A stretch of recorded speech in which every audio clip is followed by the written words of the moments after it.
서로 축복하겠습니다. 올해에는 오직 은혜로입니다. 내가 만난 예수님을 전합시다. 할렐루야. 오늘은 솔라 그라티아 8번째 시간입니다. 오늘은 하나님 아버지의 마음을 아십니까? 라는 제목으로 하나님의 말씀을 전하도록 하겠습니다. 하나님께서 오늘 우리에게 주신 말씀은 교회 안팎에서 꽤나 유명한 말씀입니다. 구약의 선지자 가운데 한 사람인 이 요나 선지자에 관한 말씀이기 때문입니다. 요나라는 이름은 비둘기라는 뜻인데요, 그는 주전 8세기의 선지자들인 이사야와 아모스, 호세아와 미가 등과 이 동시대의 사람입니다. 요나서 1장 1절에 따르면 요나의 아버지는 아미떼라는 사람인데요, 그 아미떼 아들인 요나에게 어느 날 하나님의 말씀이 임했습니다. 그때 요나가 들었던 하나님의 음성 기억하십니까? 요나야, 너는 일어나서 저 큰 성읍 니느웨로 가서 그 패역한 성읍 가운데 곧 하나님의 심판이 있을 것이다 외쳐라 그랬습니다. 이것이 하나님의 메시지였습니다. 당시의 니느웨는 이스라엘의 적국인 아수르 제국의 수도였습니다. 하나님께서는 요나에게 그 성에 찾아가서 하나님의 진노와 심판에 관한 말씀을 전하라 명하신 겁니다. 당시의 이스라엘과 아수르의 관계는 오늘로 말하면 우리나라와 일본과의 관계에 비교해 볼 수 있어요. 결코 동맹국 아닙니다. 원수 같은 적국이지요. 무엇보다도 종종 이스라엘을 침공해서 백성들을 가진 공경에 빠뜨린 장본인입니다. 그랬기 때문에 꿈속에서라도 그 나라가 망하게 되길 바라는 그런 적국이었습니다. 그런데 하나님께서 그 나라를 심판하시겠답니다. 얼마나 고소한 일입니까? 깨소금이 쏟아질 일이에요. 이러한 이유 때문에 요나는 하나님의 말씀을 듣고도 감히 그 말씀을 따르지 않았습니다. 그는 니느웨로 가는 배를 타지 않고 다시스로 가는 배를 탔습니다. 이것은 굳이 말은 하지 않았지만 그만큼 하나님의 말씀이 마음에 들지 않았다는 걸 말해줍니다. 그때까지 요나는 자기가 잘하는 줄 알았어요. 니느웨 같은 곳에 하나님께서 불의 심판을 쏟아붓는 건 너무나도 당연하다 생각했기 때문입니다. 하지만 하나님은 불순종한 요나를 그냥 내버려 두지 않았습니다. 다시스로 가는 배를 큰 풍랑으로 막았습니다. 선장을 비롯한 사공들이 갖은 노력으로 풍랑 속에서 배를 지켜보려고 했지만 헛수고였습니다. 곧 배가 산산조각이 날 처지가 되고 말았어요. 그때 요나의 선택 아시죠? 요나는 이 풍랑의 원인이 자기 자신이다 라고 생각했습니다. 그래서 자신을 바다에 던지라 말했지요. 결국 요나는 바다에 던져졌고요, 풍랑은 언제 그랬냐는 듯이 잔잔해졌습니다. 여기서 끝? 아닙니다. 하나님께서는 불순종한 요나를 위해 큰 물고기를 준비하셨습니다. 요나는 그 물고기의 뱃속에 사흘 동안 갇혀 있었어요. 그때 요나가 하나님 앞에 진심으로 회개하며 올려드렸던 이 기도문이 요나서 2장의 말씀입니다. 하나님께서는 요나의 회개 기도를 들으시고 그를 용서하셨어요. 물고기로 하여금 육지에 요나를 토해내게 하셨습니다. 그 뒤에 벌어진 일들도 잘 알 겁니다. 요나가 찾아간 니느웨 성은 아주 큰 성이었습니다. 사진에 나오지만 이렇게 광활한 땅 위에 이 니느웨 성이 세워져 있었던 겁니다. 다음 사진은 이 니느웨 성의 출입문을 오늘날 이렇게 복원해 본 겁니다. 규모가 대단해 보이지 않습니까? 요나서 3장에 따르면 이 니느웨 성을 돌아보려면 저와 여러분 같은 성인의 걸음으로 사흘은 걸어야 된다 그랬습니다. 고고학자들에 따르면 니느웨는 그 둘레가 약 96km에 달했고 그 사이에 1500개의 탑이 있었다는 거예요. 또한 성벽은 무려 30m 높이의 성벽 위로 3대의 마차가 나란히 달릴 수 있었다는 겁니다. 상상만 해봐도 이게 어마어마한 규모예요. 요나가 이렇게 거대한 성을 찾아간 겁니다. 그리고는 목소리를 높여 외쳐댔습니다. 3일 동안 다녀야 할 큰 성이었지만 요나는 딱 하루만 외쳤습니다. 니느웨 백성들은 들으시오. 앞으로 40일이 지나면 하나님의 심판으로 이 성은 무너지게 될 겁니다. 그러니 알아서들 하시오. 요나는 이렇게 외치고 숙소로 돌아와 버렸어요. 그런데 그때 놀라운 역사가 일어났습니다. 오늘의 본문인 요나서 4장 11절에 따르면 당시 니느웨 성에 살고 있던 사람들의 숫자가 무려 12만여 명입니다. 그런데 그들이 요나가 전한 하나님의 말씀을 듣고 회개하는 역사가 일어난 거예요. 왕으로부터 시작해서 온 백성들이 굵은 배를 입고 회개했습니다. 사람들은 물론이고 심지어 짐승들까지도 몽땅 회개하는 역사가 일어난 겁니다. 그러자 하나님께서도 가만히 있질 않았어요. 오늘 말씀 바로 앞에 요나서 3장 10절 말씀 가볼까요? 3장 10절 말씀 한 절만 봉독해 보겠습니다. 하나님이 그들이 행한 것 곧 그 악한 길에서 돌이켜 떠난 것을 보시고 하나님의 뜻을 돌이키사 그들에게 내리리라고 말씀하신 재앙을 내리지 아니하시니라. 아멘. 할렐루야. 사랑하는 마주물리랑 가족 여러분, 보십시오. 하나님께서 요나의 외침을 듣고 회개한 니느웨 성을 기꺼이 용서해 주고 있습니다. 그들에게 내리려고 했던 모든 재앙을 다 거두셨어요. 자, 여기까지의 상황을 전제하고 이 말씀을 이제 선교학적으로 한번 정리해 보겠습니다. 그렇게 보면 이것은 정말이지 대단하고 어마어마한 집단 개종 사건입니다. 한창 기독교가 유럽에서 그 세력을 확장해 나갈 때 집단 개종은 가장 중요한 선교의 방법론이었어요. 하나의 부족이나 혹은 나라 단위로 그 부족의 족장이나 한 나라의 왕이 회심하면 그의 부하들, 그의 백성들 모두가 한꺼번에 예수님을 구세주로 믿고요, 세례를 받는 역사들이 일어났던 겁니다. 그와 똑같은 사건이 지금 니느웨 성에서 벌어지고 있는 겁니다. 이러한 요나서의 말씀을 보면서 많은 사람들이 요나를 가리켜 위대한 선교사라고 부르기도 합니다. 그런데 저는 생각이 좀 달라요. 저는 요나가 위대한 선교사가 아니라 실패한 선교사라고 보는 사람입니다. 이러한 저의 결론에 이의를 제기할 성도들이 있을지 모릅니다. 과정이 어찌됐든 간에 결국은 하나님의 말씀에 순종해서 니느웨 성에까지 찾아가서 하나님의 심판을 선포한 요나이기 때문입니다. 더욱이 그의 선포를 듣고 니느웨 성의 왕과 백성들 모두 회개하고 하나님께로 돌아오는 역사가, 구원의 역사가 일어났잖아요. 따라서 요나는 당연히 위대한 선교사라고 해야 옳다, 그렇게 생각할 수 있습니다. 저 역시 그러한 요나의 큰 업적을 무시하자는 건 아닙니다. 요나는 분명히 큰 일을 해냈습니다. 엄청난 역사를 감당해낸 겁니다. 더욱이 적국의 수도를 하나님의 땅으로 변화시켰으니 정말이지 위대하고 놀라운 일을 해낸 게 맞습니다. 그럼에도 불구하고 오늘 저는 요나를 실패한 선교사라고 부르려고 합니다. 왜냐? 오늘 주신 말씀 안에 그 이유가 들어있어요. 요나서 4장은 하나님께서 회개한 니느웨를 용서해 주신 것에 대해 분노하고 있는 요나의 모습으로 시작이 됩니다. 본문 1절 말씀 함께 봉독해 볼까요? 1절입니다. 요나가 매우 싫어하고 성내며, 보십시오. 요나가 분노하고 있습니다. 무엇 때문입니까? 그 이유 짐작해 볼 수 있지요. 하나님의 명령 때문에 어쩔 수 없이 니느웨까지 와서 하나님의 말씀을 선포했지만 그래도 요나는 니느웨 성이 하나님의 진노로 망해버리기를 바랬습니다. 그날이 오면 요나는 마음속으로부터 쾌재를 부를 준비도 이미 다 끝났어요. 그런데 당시의 상황은 이러한 요나의 생각과는 전혀 다른 방향으로 흘러가고 있었습니다. 니느웨 성이 망하기는커녕 하나님께서 그 땅을 용서하기로 결정하신 거지요. 이에 요나가 분노하고 있는 겁니다. 본문 5절 이하를 보면 요나가 성읍 동쪽에 초막을 하나 세우고 있어요. 그는 그곳에 앉아가지고 니느웨 성이 장차 어떻게 되나 내가 한번 지켜볼 거야, 그렇게 앉아 있었던 것이죠. 그 이후의 일도 아시죠? 하나님께서 뜨거운 사막의 날씨를 가려주기 위해 박농불 하나가 요나의 초막을 덮을 정도로 자라게 하셨습니다. 우리도 무더운 여름에 종종 경험하지만 너무 더울 때는요, 작은 그늘 하나만 있어도 얼마나 시원합니까? 큰 도움이 되지요. 요나도 그랬습니다. 박농풀 하나 때문에 잔뜩 찌푸렸던 그의 얼굴이 오랜만에 웃음을 되찾았습니다. 그런데 다음날 새벽 하나님이 다시 일하셨네요. 이번에는 벌레를 통해 박농풀을 씹게 하신 겁니다. 그러자 박농풀이 매가리 없이 시들어버렸고 또다시 열사의 뜨거움이 요나를 덮쳤습니다. 그때 요나가 어찌했는지, 그리고 그러한 요나에게 하나님은 뭘 말씀하셨는지 보겠습니다.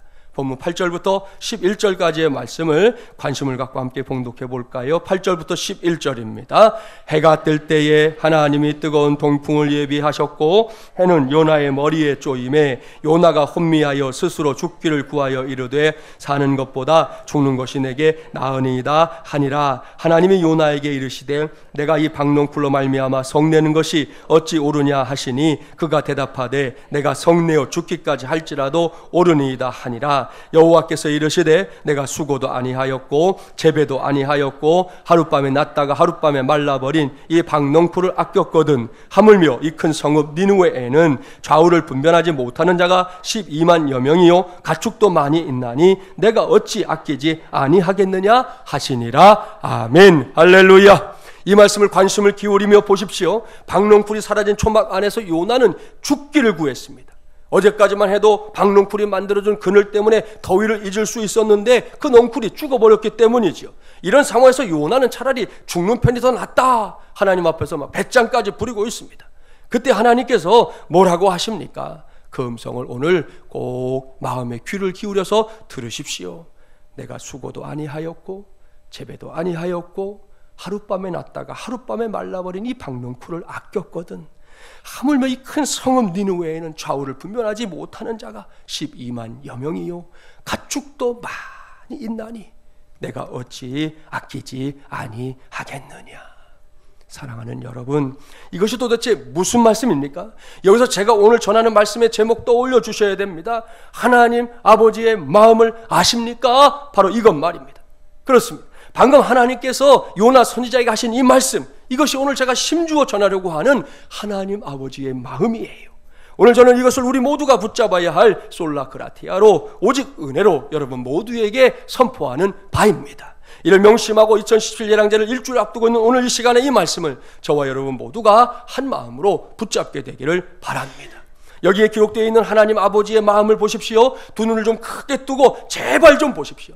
어떻게든 죽어가고 있는 영혼을 살려내는 것, 그것은 숫자가 많으냐 적으냐의 문제도 아닙니다. 하나님의 형상대로 지음받은 인생들이 비록 한 영혼일지라도 그가 억만 죄악에 묻혀 죽는 것이 아니라 생명구원의 길에 서게 되는 것을 간절하게 소원하는 것, 이것이 하나님 아버지의 마음이에요.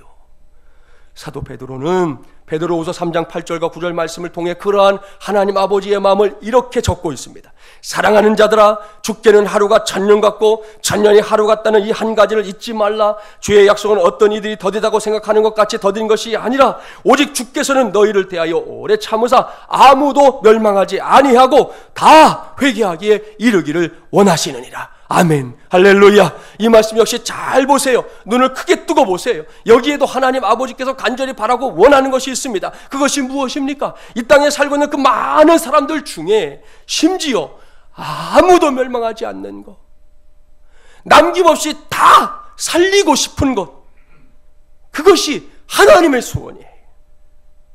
그렇습니다. 하나님은 세상을 멸망시키기 위해 창조한 게 아닙니다. 그 안에 살고 있는 인생들 역시 마찬가지입니다. 그들은 하나님께서 자녀 삼으시고 무엇보다 사랑을 주고 받기 위해 창조한 존재들이에요. 하나님께서 화풀이 삼아 멸망시키거나 지옥의 땔감으로 던져버리기 위해서 만든 존재가 아니라는 말씀입니다. 옳습니다. 이것이 하나님의 뜻입니다. 이것이 하나님의 마음입니다. 그러나 아무리 그렇다 해도 아무나 구원받는 건 아니에요. 세상에서 아무리 높고 높은 고관대작이라 할지라도, 세상을 호령하는 한시대 천하 영웅이라 할지라도 예수 그리스도를 나의 주, 나의 하나님으로 믿지 않으면 그 사람은 결코 구원받지 못합니다. 이것이 성경의 명백한 가르침이에요.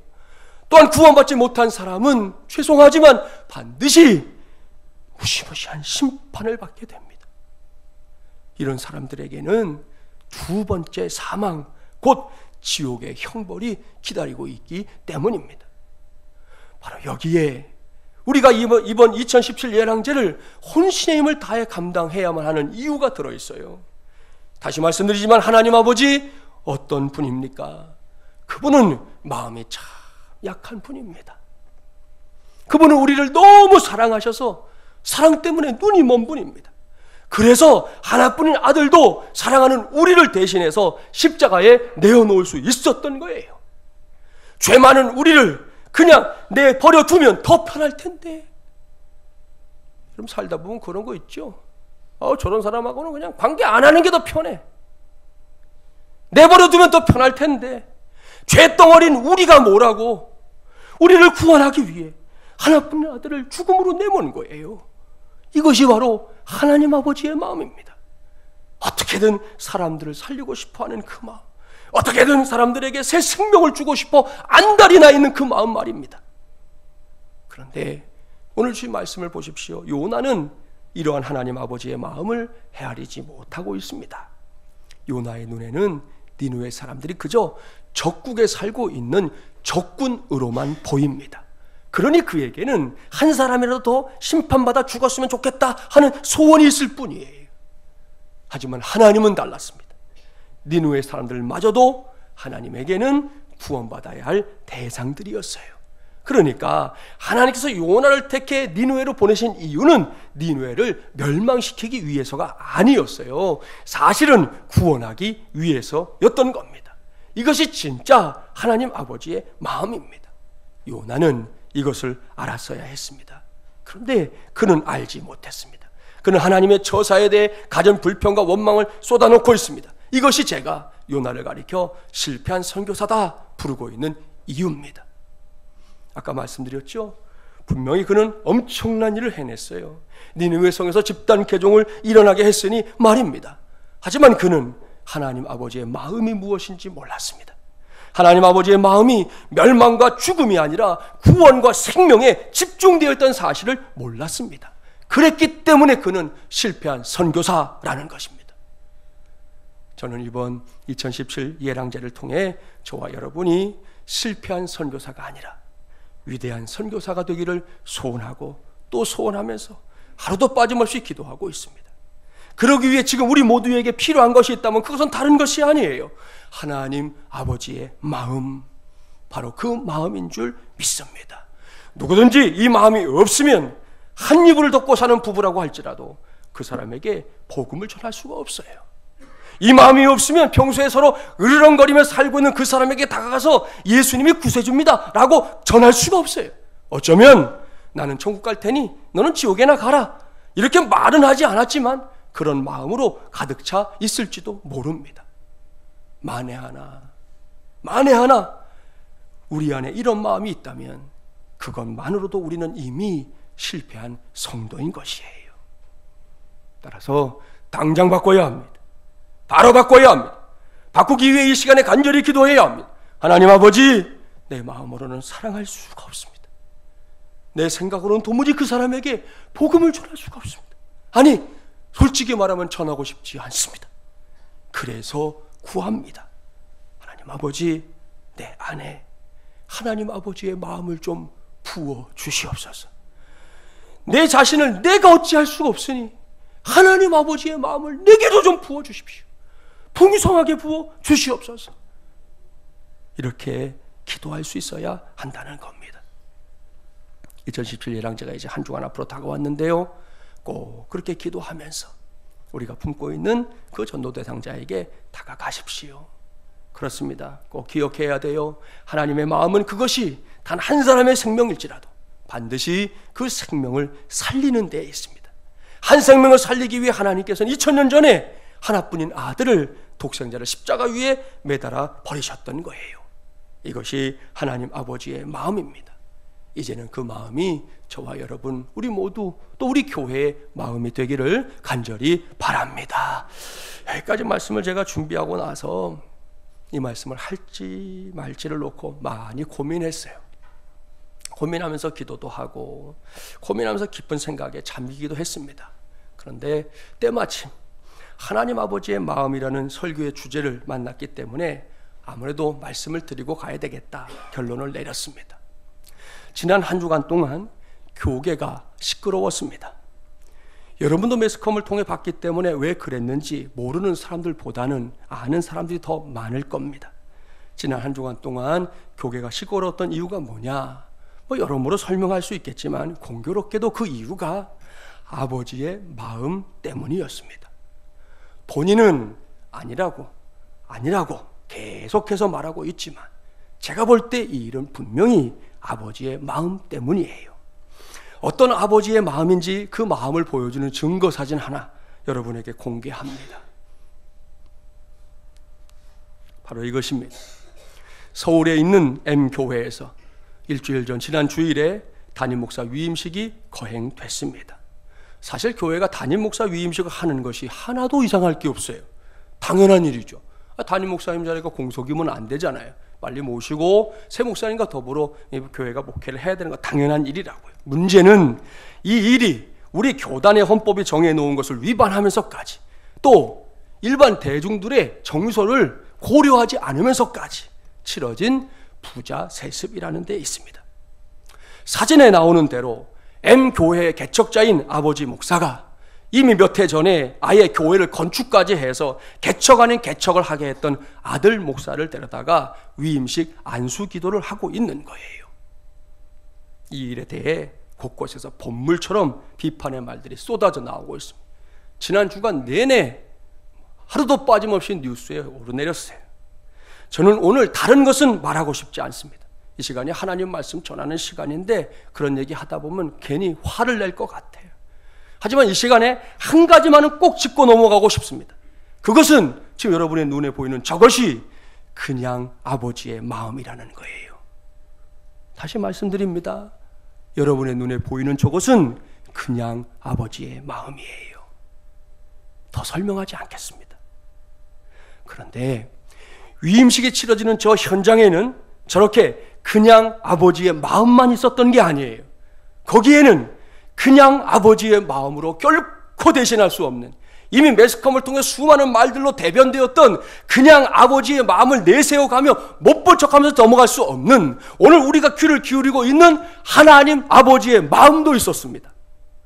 같은 시간 같은 곳에 함께 있었던 하나님 아버지의 마음을 보여주는 증거사진 한 장도 여러분에게 공개합니다. 바로 이것이에요. 이상한 사진이지요. 그런데 여러분, 저는 이것이 하나님 아버지의 마음이었다고 지난 주간을 통해서 확신했습니다. 여기에 등장하는 이 사람, 저도 얼굴도 몰라요. 이 사람은 위임식이 거행되는 그 현장에서 M교회가 법을 어기고 있다 큰 소리로 외치던 한 신학생입니다. 그러자 사방에서 보안 요원들이 달려들었어요. 발언을 하지 못하도록 입을 막았습니다. 그 정도도 기가 막힌데 목을 휘어 감았어요. 여러분, 저기가 레슬링 경기장입니까? 저기가 격투기장입니까? 아닙니다, 여러분. 저기는 예배당입니다. 누구든 하나님을 예배하러 나오는 예배당이에요. 거기 들어오는 거 막을 자가 없고, 거기서 하나님을 위해서 기도하는 거 막을 자가 없어요. 저기는 예배당이에요. 하나님을 섬기는 자리에. 그런데 그 예배당에서 사람을 저렇게 질질 끌고 밖으로 나갔습니다. 그래서 저는 확신하게 된 거예요. 저기에 하나님 아버지의 마음이 있다는 사실을 말입니다. 다른 건 다 놔두겠습니다. 죄송하지만 M교회 목사님, 당신이 목사라면 그러는 거 아닙니다. 목사의 눈앞에서 사람이 질질 끌려 나가는데 저 사람의 발언이 질질 끌려 나가야 할 발언이라고 생각하지도 않지만 어찌됐든 사람이 사람을 함부로 대하고 있는데 목사가 돼서 그걸 그냥 보고 있는단 말입니까? 거기서 아들에게 안수 기도하면 그 기도가 능력이 된다고 생각하는 겁니까? 어림도 없습니다. 꿈 깨세요. 다시 말하지만 그것은 그냥 아버지의 마음일 뿐이에요.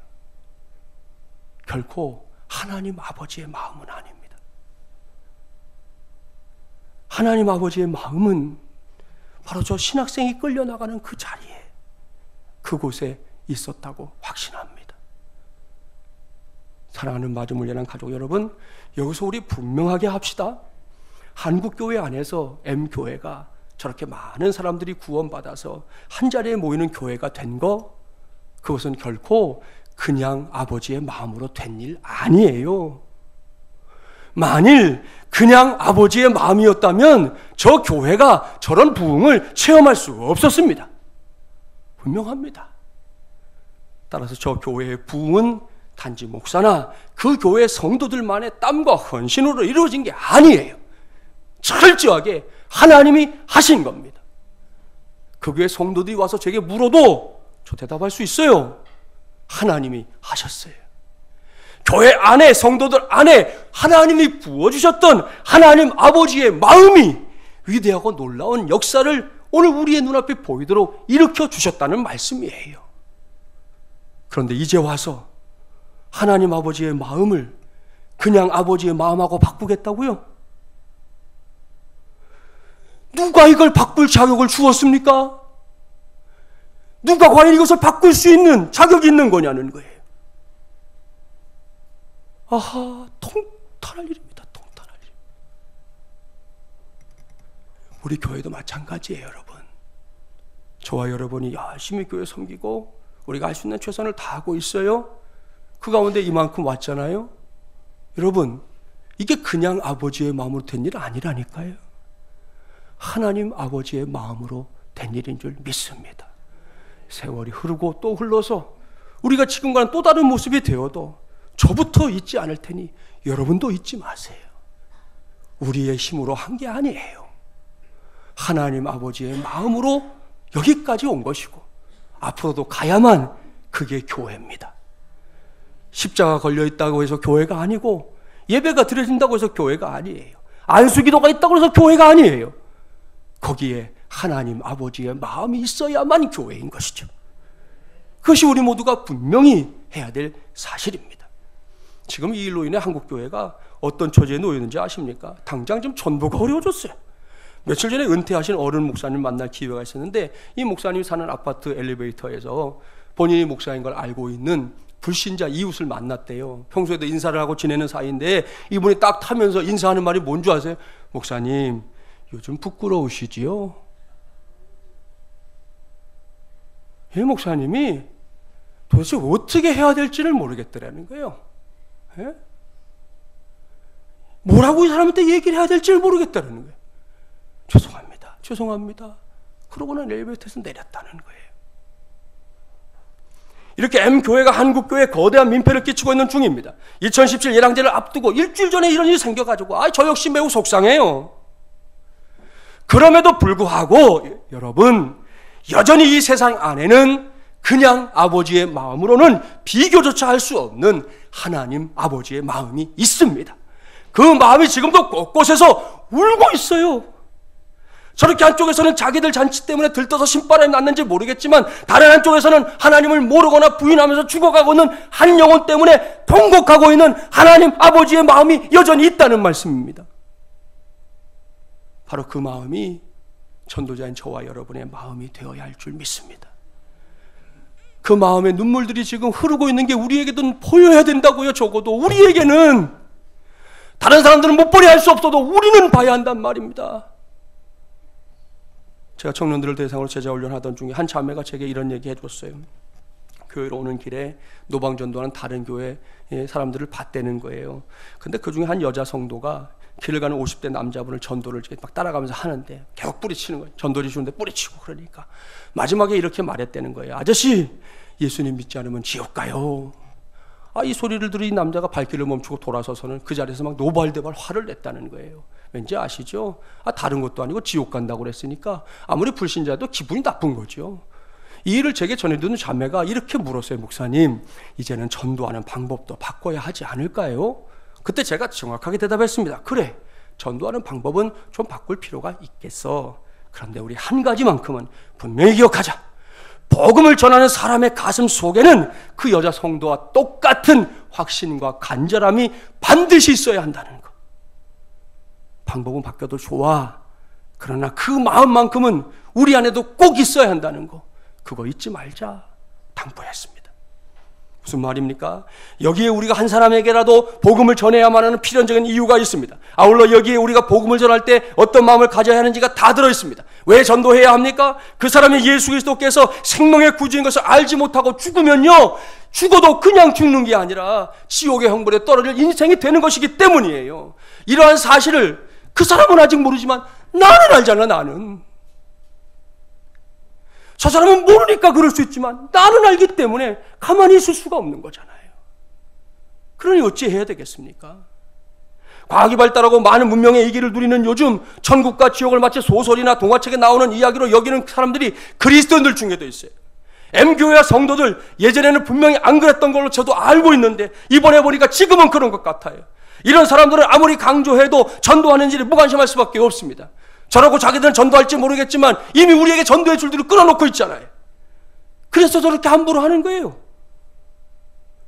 그러나 성경의 가르침대로 천국과 지옥이 꿈이 아닌 현실임을 알고 있는 사람은 어떨까요? 이런 사람은 사람이 죽어간다는 사실 앞에서 결코 태어날 수 없습니다. 아무런 일도 없는 것처럼 그저 그렇게 모른 척하며 지나갈 수 없단 말입니다. 지난 2001년 이수연이라고 하는 한국 청년이 일본 지하철 역사에서 철로에 떨어진 사람 구해내고 정작 자신은 세상을 떠나는 일이 있었잖아요. 묻겠습니다. 이수연 형제가 자신이 철로에 뛰어들면 자신이 죽을 수도 있다는 사실을 몰랐을까요? 아닙니다. 알았습니다. 그는 분명히 자신도 죽을지 모른다는 사실을 알았어요. 그런데 뛰어들었어요. 왜요? 내 눈앞에서 한 사람이 죽어가고 있었기 때문입니다. 그 이유가 아니면 뛰어들 이유가 없어요. 지난 2004년도에 서울에 있는 한 교회에서 중고등부 학생들이 바닷가로 수련회를 갔어요. 그런데 안타깝게도 이 수련회에서 남자 중학생 두 아이가 바다에 빠져 허우적대던 선배 누나를 살려내고 자기들은 목숨을 잃는 사고가 일어났어요. 참으로 안타까운 일입니다. 교회가 이런 일 한번 당하면요, 휘청합니다, 여러분. 그런데 이 아이들의 장례식장에서 그 친구들의 도움을 받아 살아난 이 여학생이 나와서 낭독했던 조사에 기가 막힌 이야기가 있어요. 얘들아, 난 지금도 너희들의 목소리가 생생하게 들린단다. 내 등 뒤로 헤엄쳐간 너희들이 손을 붙잡고 내 등 뒤에서 외친 그 소리 말이야. 하나, 둘, 셋. 하나, 둘, 셋. 너희들은 그렇게 구경을 붙여가며 내 등을 너희들의 발로 밀어냈지. 얘들아, 너희들의 목소리가 지금도 너무나 선명하게 들린다. 사랑하는 여러분, 정말이지 기가 막힌 사연이에요. 두 남학생이 한 여학생을 살리기 위해 사력을 다했다는 거예요. 왜? 사람이니까요.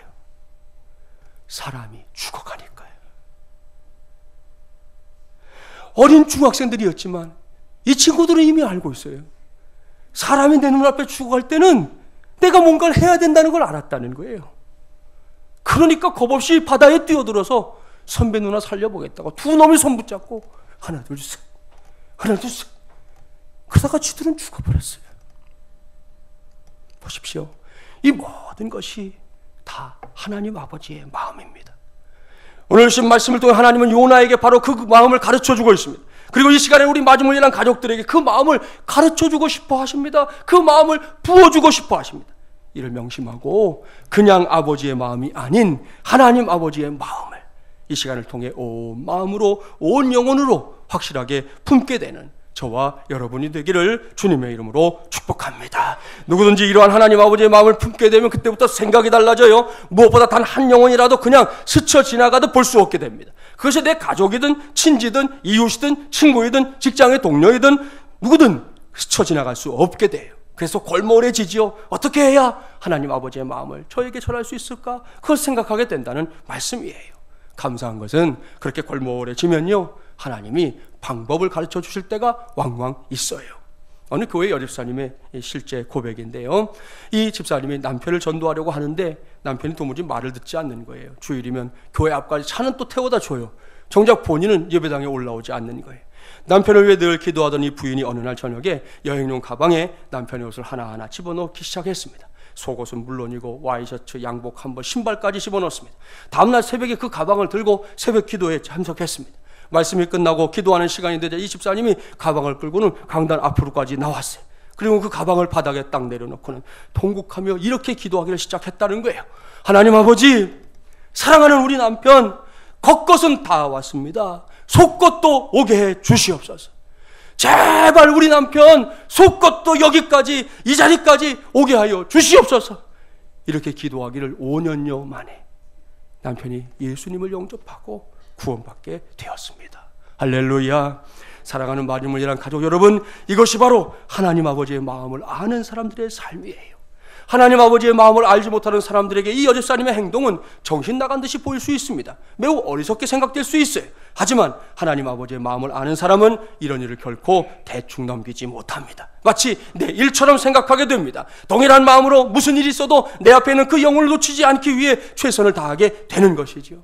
이제는 이러한 하나님 아버지의 마음이 2017 예랑제를 코앞에 두고 있는 우리 마지막 예랑가족들 모두에게 충만하게 부어지게 되기를 바랍니다. 그리고 그것이 우리 교회 마지막 예랑교회의 영성이 되기를 간절히 바랍니다. 이것이 오늘 우리가 붙잡아야 할 솔라크라티아 오직 은혜로입니다.